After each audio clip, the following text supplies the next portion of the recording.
Hello, neighbor. And welcome again to another episode of Real Talk, where we get to sit down with our board of directors as well as our wonderful staff right here at NABOR. My name is Sid Fernandez, one of the committee members for the media committee right here at NABOR. And thank you guys again for watching. For those who have watched our previous episodes, as you guys know, we like to have a little bit of fun as we get to show you guys who the people who actually run this wonderful establishment are.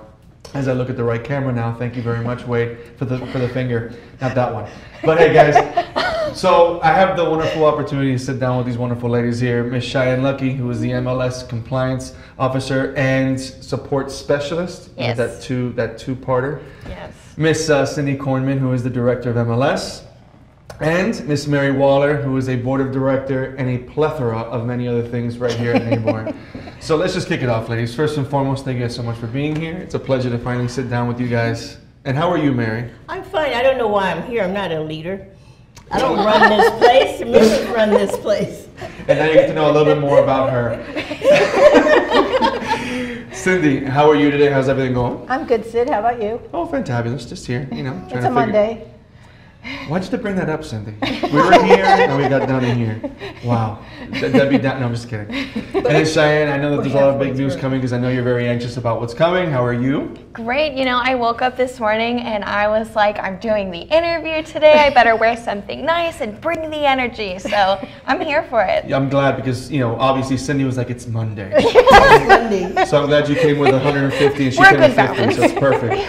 So listen, let's just get to know you guys a little bit more because I'm actually going to be learning as well. So let's start off with where you guys are from originally. You know, Naples is a place where a lot of implants come from. A lot of people come from other areas. So Cheyenne, we're going to start with you. Where are you from originally? So I'm actually a Naples native. I was born here. I grew up here. I actually lived out in the Estates for a long time, so I'm a woodsy gal, believe it or not. But yeah, I'm from here, born and raised, and plan to stay. That's amazing. So most people that I see that are from Naples, like originally, I feel like it's like lepers because you never meet them and you always like stay away from them because like something's off. It's a unicorn.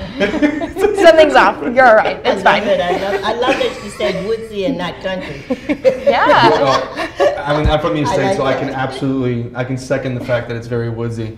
Yeah. Cindy, where are you from originally? Originally, I grew up in New Jersey, and then I lived in Boston south of Boston for a few years, and then out on Long Island for about 7 years before I came here. So how long have you been in this? How long have you been here? At NABOR or in Florida? Oh, in Florida. Sorry. In Florida, I came down in 2005. 2005. Man, it's been a long some time. Yeah. And since you actually spoke about coming from the north, and a lot of the people that come down here obviously come from the Northeast, what was one of the draws for you to come down here? The weather. Simple, straight to the point. I didn't have to pull my fingers off the steering wheel when I got home after an ice storm. What's that like? It's terrible. Hey, speak to the unicorn back over here. And then Mary, what about yourself? Where are you from originally? I came here from Connecticut. I lived in Greenwich, Connecticut, and I've been down here since 1989, and I went through Hurricane Andrew. So it's like in Greenwich, when I came down here in the midst of a major snowstorm. And I just wanted to go somewhere where there was no snow. But I had no idea I was coming down at just the wrong time. I came down, it's cool. When I came down here, it was like, very nice, very nice. So we went from like a Everyone was beautiful, the people were nice, everything. So we went from a snowstorm, then a couple years later to Andrew? Andrew, the year I decided to move here, I said, okay, I will spend a couple of days on the East Coast to check that out. And lo and behold, to me, everybody was going, oh, you got to get water. So why do we need water? It's like a snowstorm. There's a hurricane coming. I said, oh, okay. You know, what did that mean? It's like people was putting water in there, filling their bathtubs up with water, all of this stuff. This is something when you come from Connecticut where you do not see this. We have storms, but nothing this intense. And you just couldn't believe all these people scrambling to do this. But then I wrote it out. Rode Andrew out was the worst night of my life. So it was good to come to NABOR. By the way, a hurricane guide is available on NABOR. Funny enough, Andrew, I remember Andrew as a kid. I'm not going to go into my age, so I don't date myself. But I remember Andrew as a kid. Oh, and you let me do that. Yes, absolutely. I'm gonna let you do that. No, really, no. I was actually 6 when a hurricane came through, and I was in Miami. So I seen, and I'm not trying to not promote South Florida, because listen, even though we have hurricanes, it's a really good reason to have a party. But Andrew it always left an imprint, because for us, I remember traveling outside of our home and having seen something. I had never seen anything like that. I mean, seeing a catamaran in the middle of a road was like, wow. And that's where you kind of grew up understanding and respecting Mother Nature, because we get so much of it. But listen, though there's always a chance of hurricanes every year, I think homes have taken a really big step forward in the way they're constructed, so you don't see the type of devastation you've seen in the past. And that's thanks to Andrew. It really was. You know, all the new rules and new laws came out after Absolutely. Andrew and everything. So you still see palm trees with no tops after a hurricane go through, but just like a haircut, you know. You do that. It's just like a good shave. It's like a pruning. It's natural. It was great. It was a learning experience which I will always remember. And there's no snow with it. It's here and it's gone in one day. It's here and it's gone. It is. It's quite interesting to have that, because I've been through one snowstorm and I was like, yeah, I'm good. Yeah, you're like snowed in for a week, where a hurricane, poof, poof, it's gone. Cheyenne's over here is like, I don't know what that means. Yeah, I can't relate at I'm all. gonna have to look up that means. I don't know what a You snowstorm look out your is. front door and you're like, yeah, I'm not going to dig out. I'm just going to sit here. Hey, put the fireplace on. You make sure you got wood chop. So 2 out of 3 of you guys came from other places. So now let's look at what you guys were doing before coming to NABOR. So Cheyenne, you know, was this your first place of business, or how did you get into this role? No, so I started out in the restaurant industry, which I know a lot of people probably do, at least in my age. And then I moved into grooming dogs, interestingly enough. So I'm an animal lover. And from grooming dogs, I moved into a local brokerage here, and I was managing their rental department, which was fun, but there wasn't quite enough work for me. And as soon as NABOR had a spot opened up and they would allow me to work here, because there was a little bit of a hurdle as far as family goes here. They didn't want me to work here because I had family here. But when it finally opened up and they met me and they got to know me and see, you know, all I've done in my past jobs, they accepted me, and here I am. Good choice. Yeah, I'm super Most happy. definitely. I remember every staff meeting I went to for like the first year I worked here, everybody would roll their eyes at me because I would just say, I'm just so happy to be here. Thank you. Next. She like walked into every meeting as like Pleasantville, like, hey, howdy doody, how are you? It's like, it's not all rainbows and butterflies here, neighbor, please. I was thrilled to get the opportunity to work here, and I am still thrilled every day. And when did you start working here at NABOR? 2018, March 2018. So. I figure that was actually the year I moved here. Funny Oh, enough, really? that's literally the year and date and month that I actually moved to Naples. Wow, It was that's March amazing. 2018. I was living in Georgia at the time.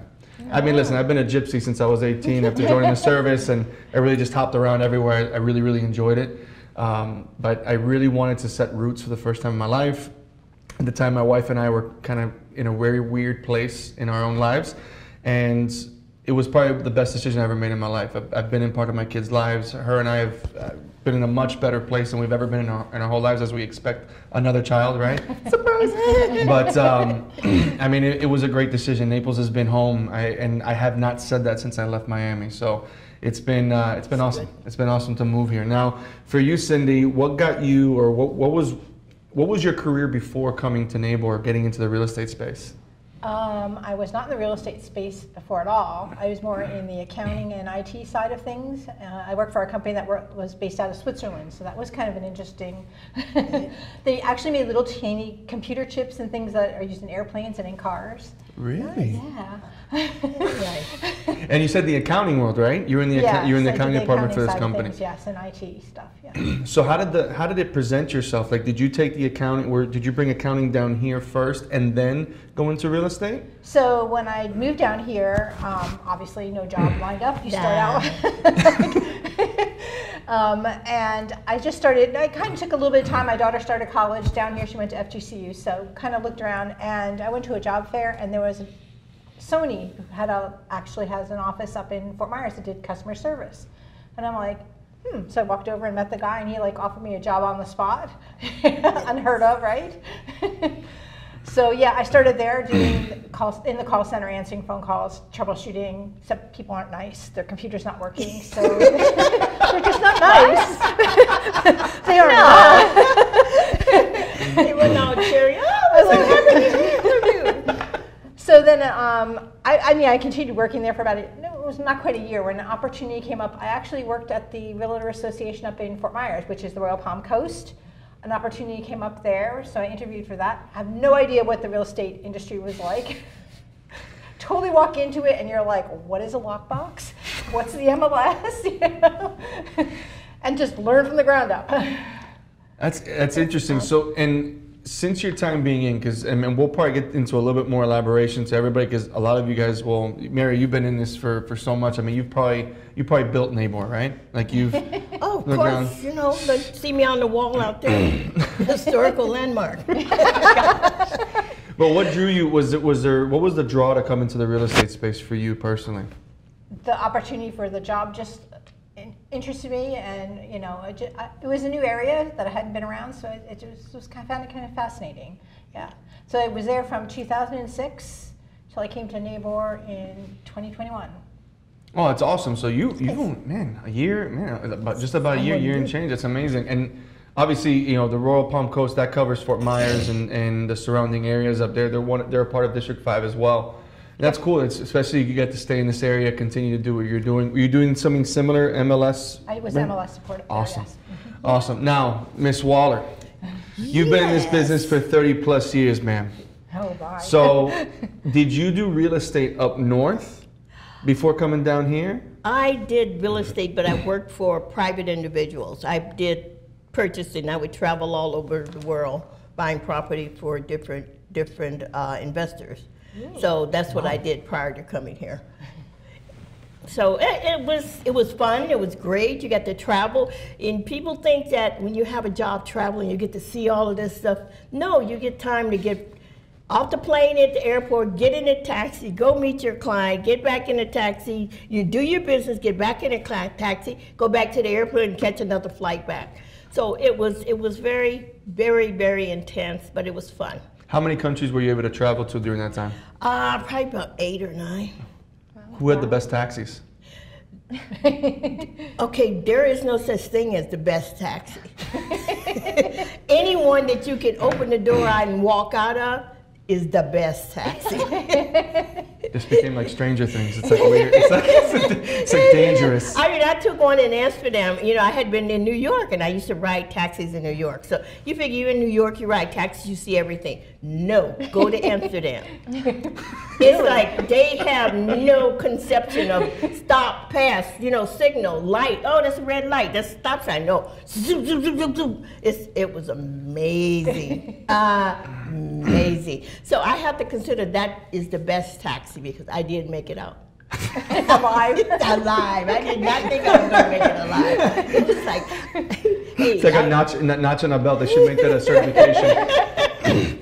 Now, have you guys, have the other two, have you guys also been able to travel out in the world too? Have you guys been able to get out of the U.S. as well? Yeah, I was able to travel to the Bahamas twice in my life, and that's it. I am not well traveled at all. Maybe you had some interesting taxi stories in the U.S. I know I have, but that's for the after 10 show. That's another one. Some weird stuff after 10 to happen. Actually, I've been privileged. I've never really had to take a taxi anywhere. I've got friends, or I had a car at a young age. Oh, you never had the opportunity of having to spray down these wonderful chairs that just. Man, that's we need to send her to New York. This looks like COVID. No, you I'm give kidding. them an address and they're like I said, I'm not very well traveled, so I don't get out much. And what about you, Cindy? Well, I traveled a lot in just where I've lived, but I also went to Europe and visited London and Ireland. My daughter went to London for her master's degree for a year, so I went over and visited her there. Yeah. And what do you think about London in comparison to what you know, especially in the Northeast and down here? It wasn't as scary as New York City. I did learn the first day that you listen carefully because even though you both speak English, there's an accent involved. And when the first morning when I ordered breakfast and a salad came with my eggs, and I said to my daughter, "Why do I have a salad with my eggs?" She said, "Because you said yes." And I'm like, well, I didn't know what she was asking, so I just said yes. Learned after that to say excuse me when I didn't understand what they were saying. So it's basically an odd meal. So funny enough, I was in China. This is years ago. It was 2007, and I was one of those guys that just kind of ventured off. I didn't really stick to the group, so I was like, hey, let's go cause trouble. Let's go somewhere. And we met with this group of people that were from China, and they took us to this place, a little bit more dark lit, seemed very, very, very Chinese. You know what I'm saying? Like, oh, this is awesome. This is like very culture and induced. They sat us down at a table, and we started going through a meal, and then the last meal, they uncovered this hole in the table, and there was a monkey. And that's a big thing out in Asia. They have and they eat monkey brain. No. And listen, I'm a very respectful person to culture, and I'll eat it even if it's not really great, but there's a limit because the monkey is not completely dead. Oh no. Oh, no. So it's like, you know what I'm saying? So I will never forget, and I felt so terrible. I was like, no, I'm not eating George because I'm not curious about it at all. You know what I'm saying? Like, this is not going down right now. So I want to segue. That's like, what's one of the strangest things you guys have had in your travels? Sorry, I got really went that way. Guys, I need a minute to catch up here. I got to think about this for a second. So let's go to Cindy. Aside from your salad with your ex, because that's a whole different strangest thing. I think it wasn't even actually in London, but there were some strange things there. But I remember when I was older and I met up with friends with my kids, and there was a roasting pig on a spit, and like I knew they did it, but to actually see the pig, I'm like, yeah, no, I can't do it. I can't. Oh my God, I'm like salivating right now. No, Just talking about that. Just give it to me on my plate, I'm fine. But if I see it, I can't do it. See, all meat comes from the back of Publix. That's how I. Otherwise, I'd be a vegetarian. Vegetarian for sure. Nah. What about you, Mary? What about in your travels? What's one of the most interesting meals that you've had?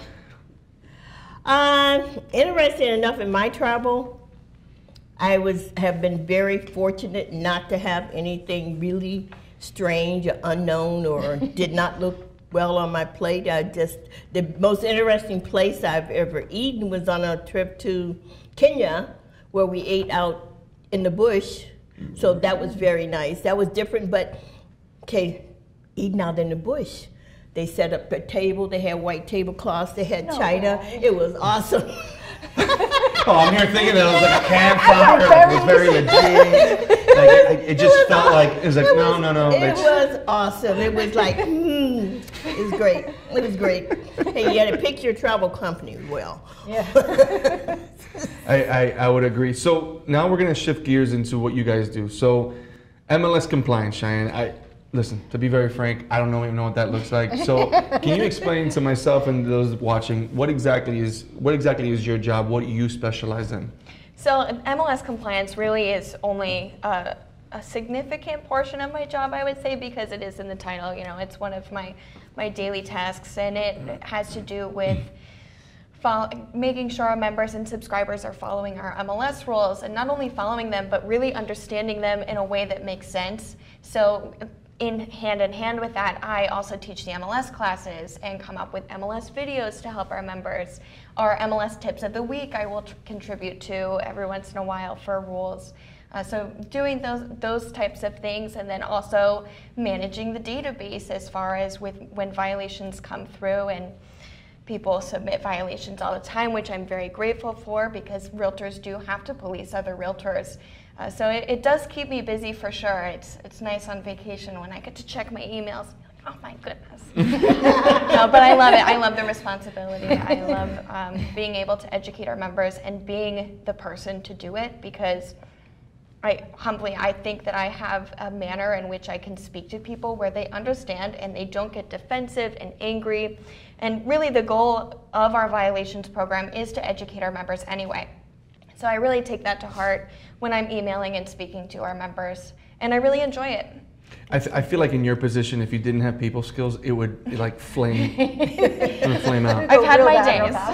I've had my days. Oh Lord, don't we all? And listen, and we all know that every single realtor is always an adult at all times, right? Oh yeah. Yeah, all the time. But listen, it's awesome that you are able to navigate it. Again, it's a massive member base, it's a massive realty base, and to have to guide it, or to have to be able to sift through it and also manage relationships, it's a massive undertaking. Now let's shift gears to a person that's probably a little bit above you and your boss. So Cindy, tell me about your position. So it's mostly making sure everything runs smoothly, that we keep the biggest part is keeping the MLS system up and running, right? That goes down. Fortunately, we have a good system, and most of the time it runs, fairly easily. We work with the rules, we work with the MLS committee. People think that the staff makes the rules. We don't make the rules. It's made by the MLS committee, then the board of directors approves everything, so it's all made by your peers. But people seem to make the assumption because we have to enforce the rules that we make the rules, but that's not the way it works. So who makes the rules for the MLS?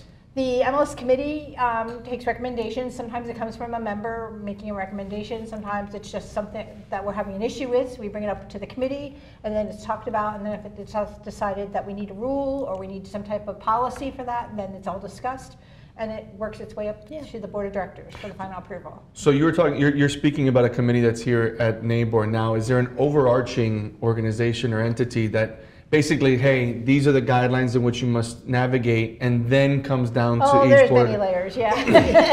Now we're at tiramisu. We're at tiramisu level with this. So that's our base level. Yeah, the National Association of Realtors actually comes up with an MLS handbook policy, and that's a big part of my job, is actually keeping up with the MLS rules and updating them and making sure that they're kept up to date each that we're year. following their policy to begin with. Then the committee makes little local rules, but we still have to abide by the national rules because we can't conflict with theirs. And then we also, to add another layer to it, we share the MLS system. We have a co-op system with Royal Palm Coast, which is Fort Myers, and also Bonita. So the three boards share the database. However, we each have our own separate set of rules locally. But if we need a system change, you want to add a field, for instance, you want to change a field, that has to go at all the local levels, then to a co-op group called SWFLA, and they have to all agree. So it's all or nothing. So like if two want a field and one doesn't, then it doesn't pass and we stay where we are. I dig it. It's worked. It works really well. Listen, I'm not a realtor, right? So, but for me, I've never heard of consistent complaints about how the MLS works. Listen, at the end of the day, again, I don't mess with it, but to be honest, I obviously have partnerships with people who do, and I've never heard anybody complaining unless it's down, like you mentioned, which obviously that's like the nightmare of all nightmares. Like, let's go look at a property. And just that face, right? And it's just have shock and awe, bent in the fetal position. I don't know what to do. I can't log in. What am I doing wrong? So thank you for keeping those people out of the fetal position and scrambling for their lives. So Mary, obviously you've taken over as a board of director. How long have you been a board of director here at NABOR? I've been on there for 1 year now. This is 1 year now. I was on there previously before for a year, and then now I'm on this year again. Now you were also, I believe, the president for Women's Council of Realtors and Naples and the Gulf. It was 2015, is that correct? 2015, I was president. My wife says I don't have a good memory. Oh, it's good. That was pretty good. So how have you, in a position of leadership, what's some of the things that you've taken away from both of these positions that, even for yourself, who's been in this game for so long, you would think that you're probably capped out in education, but for you, what are the things you've taken away in this first year as a director? Well, this is knowing that this is my second time around. Okay, as a director, primarily what I look for is what resources that's going to benefit our members. And whenever you make a decision, you make it for the betterment of the entire 8,000 members. Not just for a select group of members. You make it for all. And as long as the members understand, a lot of people don't understand that the board of directors is a 100% volunteer organization. We volunteer our time and our expertise in whatever area we have expertise. I serve as the chair of the NABOR magazine. Naples Realtor. So I work with them to get that out, to give resources to our members. We've made some changes from our prior editor to this time now. So we want to keep the members informed, up to date, and be able to answer their questions and assist them in whatever way we do. So as a board of director, it is my duty and my pleasure to vote on things that will affect the membership and will help them increase their business. That's a primary goal. That's a primary goal. Yeah, I said it in the last interview where I had PJ Smith, Cindy, it was Cindy Carson, correct? And then Tiana from the shop, and I had mentioned how when I first got here, the feeling of openness when it came to conversation with the directors here didn't feel that way. It wasn't that open, but there's been a shift in these last 3 to 4 years. And the ability to approach directors, I think, are at its highest, at least in my time being here. And there's a big time gratitude to that, because obviously I come with the things that I want, you may come to the things if you want, other members have things that they want, but there's a collectiveness of saying, hey, obviously there's things that we focus on. Right. But at the end of the day, we're looking at the betterment of not just this board, but obviously the way we conduct business. And I applaud you guys, because being open to ideas is, I think, one of the greatest traits for leaders, is being openness to receive information, or maybe a critique, or even suggestions. So that's a big thank you to you guys. One of the things that we like to do, we like to get out among the members. So if there's a neighbor event happening, we try to attend every event that we can. That way we interact with the members. We hear what they have to say. And it's not just left up to your chair of a committee or a committee member, it's all members. And we take, the committees are there, they're formed in order to bring content to the board, for the board to look over and make a decision. It's some of it is a lot of research work. Sometimes we'll send surveys out to the members to see, what do you want? What do you like about this? And it's very important to the members. If you get a survey, go through that survey and make your remarks and comments. It's all blind. No one knows who you are. But believe it or not, it will help get things done. And that's the major thing. That's the major focus, is to get it done. Do it for the members. The best thing, like for the MLS, you use the MLS every day, every single day. If there's a call for you to come out, we're changing the MLS, or we're changing one of the contracts. If it's a problem that you consistently having, voice that. That way it gets taken care of. And that's very important. It's huge. So before we get into the last little piece, because we're kind of going to the last couple of minutes of the episode, I wanted to state something. You are a massive, massive voice in this little corridor of Florida, in the country, that pushes affordable housing. And speaking from someone who was raised by immigrants, by immigrant family, that's a big thing to me, and me personally. So I want to thank you, because you truly are someone who steps right at the front and says, no, no, no, no, no. And you are a massive voice in that field. So I just want to take a moment to say thank you. And for those who don't know about Mary, when it comes to anything affordable housing, she's there. In this wonderful suit, or another wonderful color, the girl is there, and she is speaking, and she does not stop. So just a huge thank you to you. So, well, you're welcome. To the last part of this, a takeaway from NABOR, something that, whether it's someone that you met, or there's someone that's changed your life, or just about NABOR, tell us something, or tell them something about NABOR that it brightens your day every day. NABOR is a very unique place wherein you can make really unique connections with people. You have space to become the person, or have the career that you want through these networking opportunities. There's so many different things you can do by getting involved, or in my case, by being a staff person here, traveling, events, education, all kinds of things that you can do here. It's just the most unique place. I could have imagined this as a child and called it a dream job. And I'm sure if you were to get to know NABOR and all of the different parts of it, we really cover everything. So I think that is just, NABOR is a very unique place, and I love it. And I know many of our members do as well. Thank you for that, Cheyenne. Cindy? I find that NABOR is a good team that works together really well, whether it's the staff and the board of directors, but we all seem to be on the same page with things. It's not a lot of conflict and a lot of drama in the office that doesn't go on. It just seems like everybody covers everybody else. When people are out, we have members don't even notice if somebody's out, because we make sure that everybody's backed up and covered and make sure everything's taken care of. No drama. So you're not going to find us on E-Channel. So no, you won't. And then let's finish it up with Ms. Waller. That's important. Very much so. So Mary, what about yourself? What's one thing that you can share about NABOR to those watching? The one thing I can share about NABOR for everyone, it's that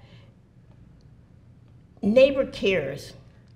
NABOR not only cares about the members, which is you, but they also care about the community. We pride ourselves in trying to give back.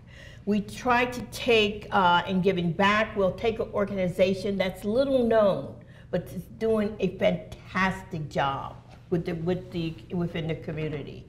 We care about our government. We care about those that are running the office, because in order to get realtor ideas and to protect homeowners' private property rights, we must also care about our elected officials. NABOR cares. NABOR cares about our leadership. We have a leadership academy where, as a graduate from the Leadership Academy, I recommend individuals for the Leadership Academy.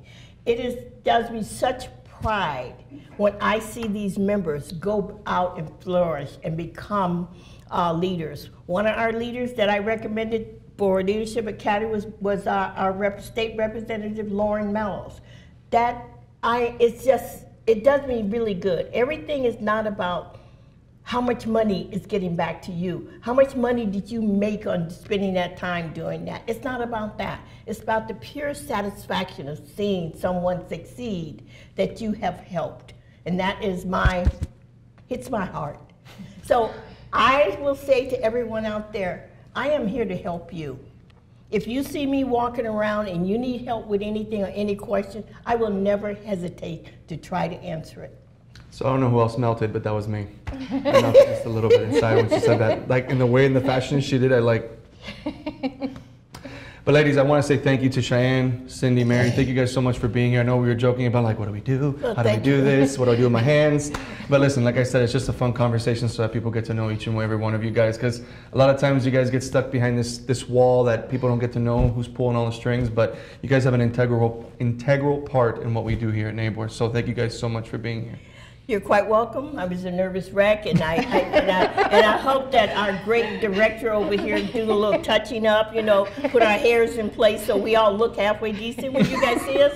We would appreciate that. Yeah, me too. Well, guys, listen, thank you guys so much for watching today. Please make sure you guys go and subscribe to our YouTube channel. Please check us out on our group page. NABOR TV is here to stay, guys. We're growing and continuing to grow. And once again, thank you so much to Wade Maestro, who's literally the puppet master behind all the cameras. And to those who are interested in taking a role with the media committee or any other one, please go to NABOR.com. Check out the committees that are there. Get involved, because at the end of the day, if you're asking for change and you have no involvement, change won't happen. So thank you guys so much for being here. I'm Sid Fernandez, and have a wonderful day.